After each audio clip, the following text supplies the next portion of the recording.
aqui para iniciar mais um estudo do livro Evangelho segundo o Espiritismo, capítulo 1, Não vim destruir a lei, no tópico Aliança da Ciência e da Religião. Podemos imaginar a ciência e a religião como dois dançarinos em um salão de baile. Por muito tempo, eles dançaram separados, cada um no seu canto, sem nem se olhar direito. A ciência, toda focada nos passos do mundo material, e a religião concentrada nos movimentos do mundo moral. Mas no fundo, ambos sabiam que a música era a mesma, a melodia de Deus. Faltava, porém, um maestro para unir esses dançarinos. Esse maestro surgiu com o conhecimento das leis que regem o universo espiritual, mostrando que o mundo material e o espiritual não são tão diferentes assim. Como um belo parque dança juntos, a ciência e a religião começaram a se entender, cada um com seu papel, mas ambos seguindo o mesmo ritmo.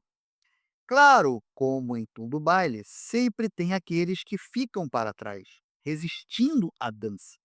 Mas a maioria, como um rio que segue seu curso, se deixou levar pela correnteza da evolução. Essa união entre ciência e religião é uma verdadeira revolução, uma nova era para a humanidade. E a consequência disso? Mudanças em nossos relacionamentos, na forma como vemos o mundo e a nós mesmos. E essas mudanças são inevitáveis, como uma valsa que segue seu compasso, porque fazem parte do plano de Deus para o nosso progresso. No fim, a dança da ciência e da religião é um convite para todos nós, um convite para sairmos dos nossos cantos, darmos as mãos e juntos construirmos um mundo mais justo, fraterno e feliz. A ciência e a religião são as duas alavancas da inteligência humana. Uma revela as leis do mundo material e a outra do mundo moral. É como se a inteligência humana precisasse de duas forças para funcionar direito. Uma força, a ciência nos ajuda a entender como as coisas funcionam no mundo físico, tipo como um carro anda ou como as plantas crescem.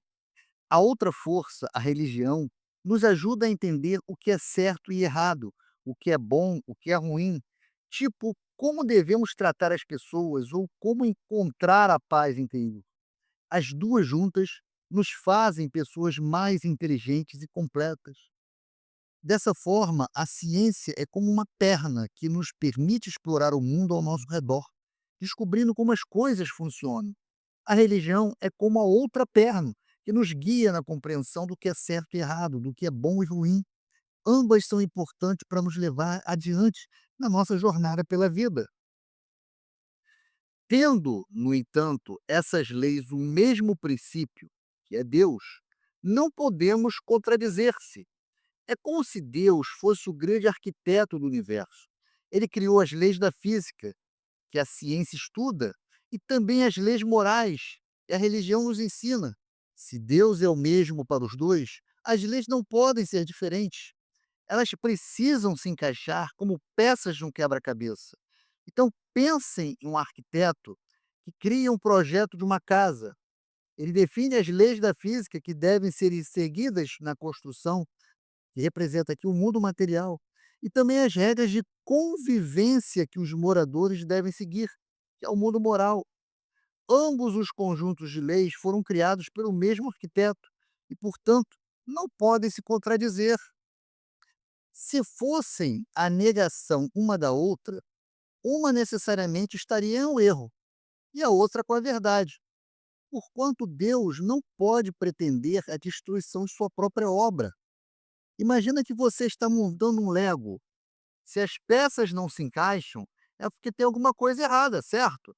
Ou a peça está no lugar errado ou está faltando peça. A mesma coisa acontece com a ciência e religião. Se elas se contradizem, é porque uma delas está errada. Deus não ia criar um mundo que não faz sentido. Seria como se ele estivesse destruindo o próprio Lego. Ou, imagine um pintor que cria um quadro.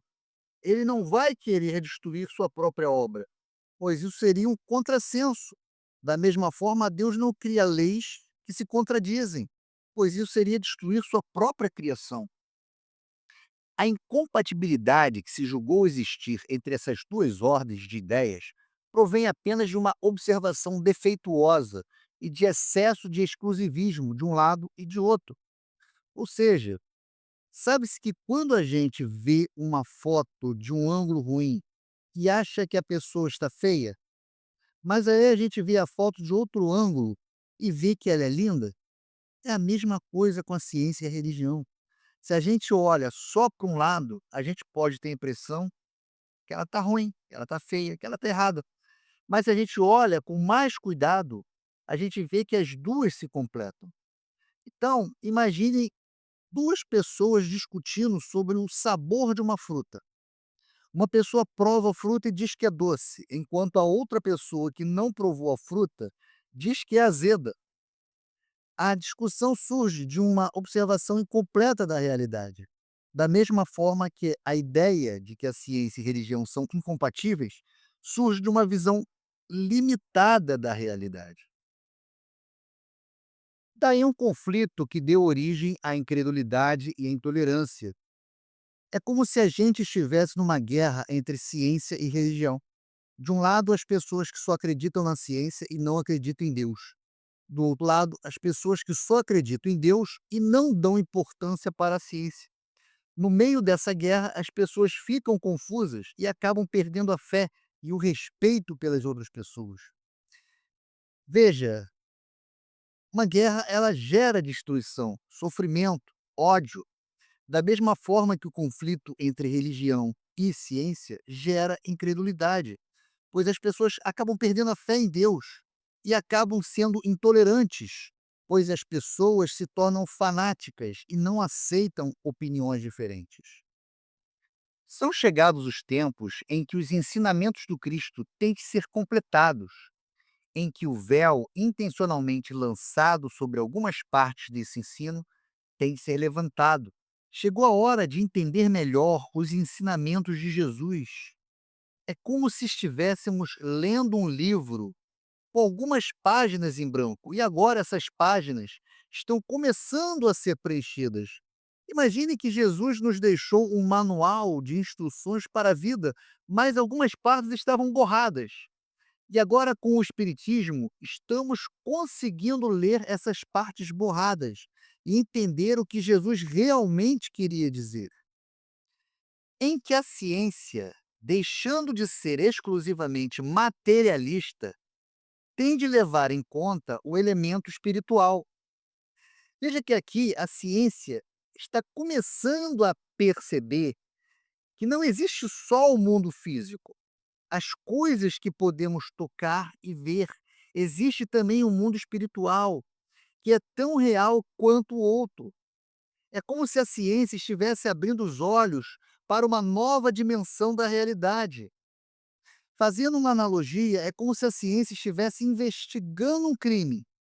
No começo, ela só encontra pistas materiais, como impressões digitais e objetos. Mas, de repente, ela começa a encontrar pistas espirituais, como mensagens de espíritos, relatos de pessoas que tiveram experiências fora do corpo. A ciência, então, percebe que precisa levar em conta os dois tipos de pistas para resolver o crime. E em que a religião, deixando de ignorar as leis orgânicas e imutáveis da matéria, ou seja, a religião também precisa evoluir e entender como as coisas funcionam no mundo físico. Não podemos ignorar as leis da natureza, como a gravidade ou a evolução. É como se a religião estivesse aprendendo a ler o livro da ciência. Então, se nós fôssemos fazer uma analogia, imagine que um padre está tentando curar um doente apenas com orações. E ele se esquece de que o doente também precisa de remédios e cuidados médicos. A religião, assim como o padre, precisa entender que o mundo espiritual e o mundo físico estão interligados. Como duas forças que são, apoiando-se uma na outra e marchando combinadas, se prestarão mútuo concurso.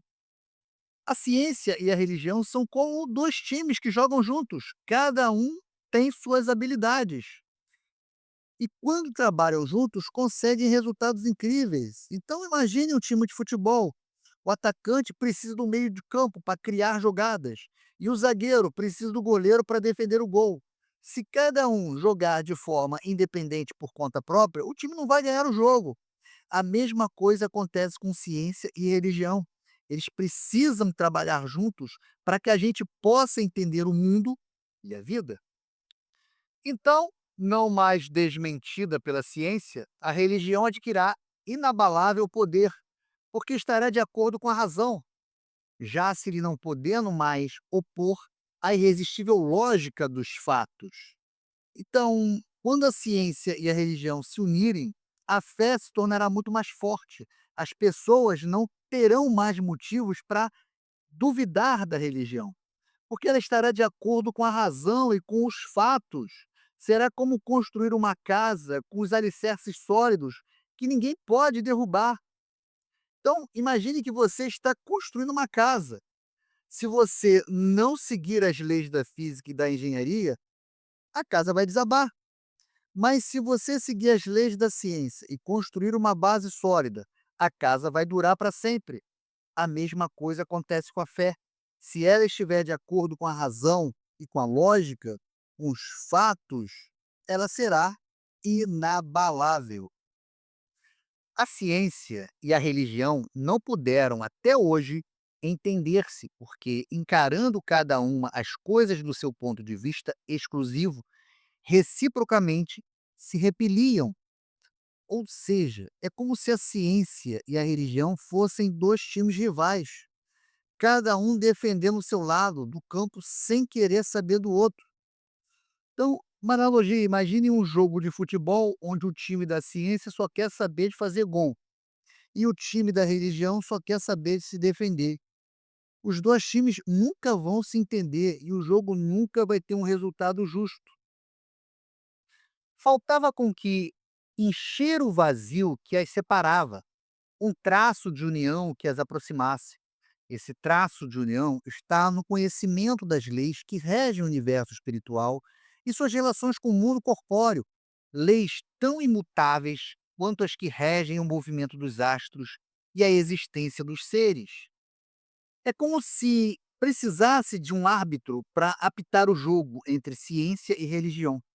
Esse árbitro é o Espiritismo, que nos mostra como o mundo espiritual e o mundo físico se relacionam. Imagine que o árbitro do jogo de futebol é um cientista que entende as leis da física e também um padre que entende os princípios da fé. Ele é capaz de explicar como a bola se move e como os jogadores se comportam, mas também é capaz de explicar o significado do jogo e a importância do respeito entre os jogadores.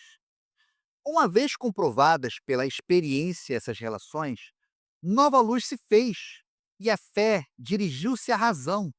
Esta nada encontrou de lógico na fé. Vencido foi o materialismo. É como se a ciência e a religião finalmente tivessem se dado as mãos. A ciência mostrou que a fé não é apenas uma crença cega, mas que pode ser explicada pela razão. A religião mostrou que a ciência não é apenas um conjunto de fatos, mas que pode nos ajudar a entender o sentido da vida. Imagine que o time da ciência e o time da religião finalmente decidiram jogar juntos. Eles descobriram que as habilidades de cada um se complementam e que juntos eles são muito mais fortes. Mas nisso, como em tudo, há pessoas que ficam atrás, até serem arrastadas pelo movimento geral, que as esmaga se tentam resistir-lhe em vez de o acompanharem. Ou seja, é como se algumas pessoas ainda estivessem torcendo para times rivais, mesmo depois que a ciência e a religião se uniram. Essas pessoas estão perdendo tempo e energia porque a nova era já começou. Imagine que algumas pessoas ainda estão tentando jogar o jogo de futebol antigo, mesmo depois que o jogo moderno já foi inventado. Elas terão fadadas a perder porque não estão acompanhando a evolução do esporte. É toda uma revolução que neste momento se opera e trabalha os espíritos, após uma elaboração que durou mais de 18 séculos. chega ela à sua plena realização e vai marcar uma nova era na vida da humanidade. É como se estivéssemos vivendo um momento histórico, uma grande mudança na forma como entendemos a vida e o mundo. Essa mudança vai transformar a nossa sociedade para melhor. Então imagine que estamos vivendo uma invenção na internet. Essa invenção mudou a forma como nos comunicamos, trabalhamos, nos divertimos. A revolução que Allan Kardec nos fala é tão importante quanto a invenção da internet, porque vai mudar a forma como nos relacionamos com Deus e com o próximo. Fáceis são de prever as consequências, acarretará para as relações sociais inevitáveis modificações, às quais ninguém terá força para se opor, porque elas estão nos desígnios de Deus e derivam da lei do progresso, que é lei de Deus. É como se estivéssemos vendo o futuro da humanidade. As mudanças que estão acontecendo são inevitáveis, porque fazem parte do plano de Deus para o progresso. Imagine que estamos vendo um filme sobre o futuro da humanidade. O filme nos mostra um mundo mais justo, fraterno, feliz, onde a ciência e a religião trabalham juntos para o bem de todos. Esse futuro é o que Allan Kardec nos mostra. Um futuro que podemos construir juntos, se seguirmos os ensinamentos de Jesus e do Espiritismo. Para que a gente possa fechar esse estudo, vamos ver os pontos mais importantes desse estudo, né? Então, Kardec ele aponta para o fato de que ciência e religião não se contradizem. Então, o texto afirma que ciência e religião são como duas faces da mesma moeda, ambas buscando a verdade através de diferentes caminhos. Como ambas têm origem em Deus, que é a verdade suprema, não pode se contradizer. As aparentes contradições surgem de interpretações equivocadas ou de visões limitadas de cada lado. Kardec também fala da necessidade de complementaridade. O que é isso? Ele fala que é chegado o tempo em que a ciência e a religião precisam se unir para alcançar uma compreensão mais completa da realidade. A ciência focada no mundo material precisa reconhecer a importância do elemento espiritual, enquanto a religião, por sua vez, não pode ignorar as leis naturais, né? Não pode ignorar as leis científicas que regem o universo. O espiritismo também ele é tido como um elo de ligação, né? Ele surge como um ponto de convergência entre a ciência e a religião, oferecendo um terreno comum onde ambas podem se encontrar e acabar dialogando. Ao revelar as leis que regem o mundo espiritual e suas interações com o mundo físico, o Espiritismo ele oferece uma nova perspectiva que pode enriquecer tanto a ciência quanto a religião. E por último, ele passa a ideia de uma nova era para a humanidade, onde a união entre ciência e religião, impulsionada pelo Espiritismo, marca o início de uma nova era em que irá passar por uma revolução intelectual e moral e trará mudanças profundas na forma como nos relacionamos com o mundo e com o nosso próximo, preparando o caminho para um futuro mais harmonioso e esclarecido.